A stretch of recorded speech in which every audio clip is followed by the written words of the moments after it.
Well, residents in East Cork and West Waterford are calling for a flood relief scheme to be fast-tracked after homes and businesses were severely damaged following Storm Babet. One housing estate avoided further catastrophe after it was placed on high alert for more flooding this morning. Our reporter Aisling Cushtal is live from Middleton this lunchtime. Aisling, the clean-up continuing there as residents are really starting to assess the true cost of all the damage.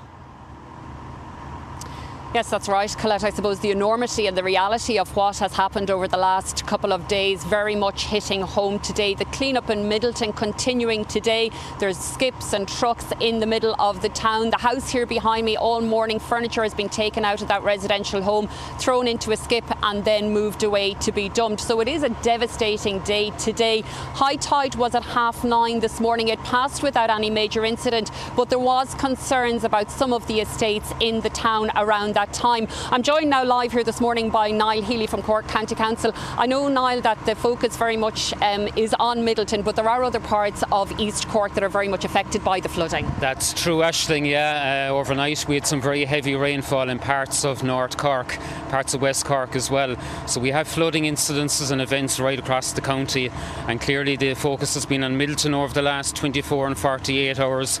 Clean-up is well underway here, but we're conscious that there are other parts of the county that have been affected as well. Would you hope that we're past the worst of it now, Niall? I'd be hoping so. We've been looking at the weather monitoring for the next 72 hours, and whilst there is some rainfall forecast and some of that could be localised downpours, we'd be fairly confident that the worst is behind us in terms of rainfall.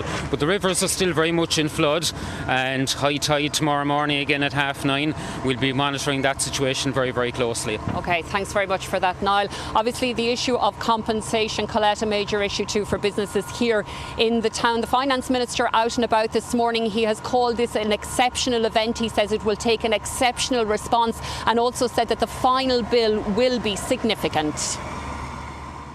We have an existing scheme which will be activated next week following a formal Cabinet decision, and Minister Coveney will bring that memo to Cabinet.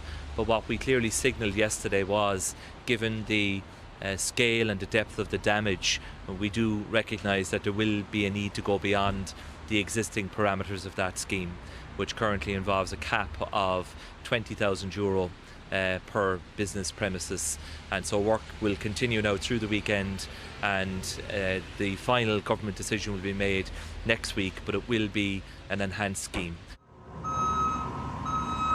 So that will be some welcome news from businesses today to hear that that scheme will be activated from next week. There are some businesses here in the town who've already told us that they will not be able to reopen. A difficult day. The people here in Middleton have been asked just to keep away from the middle of the town today as that clean-up continues. Aisling Cushtal live from Middleton in County Cork. Thank you for that. Now, Met Éireann has issued an orange rain warning for counties Dublin and Wicklow. It'll remain in place until 8 o'clock tomorrow morning, with heavy rain bringing the threat of flooding, dangerous driving conditions and poor visibility.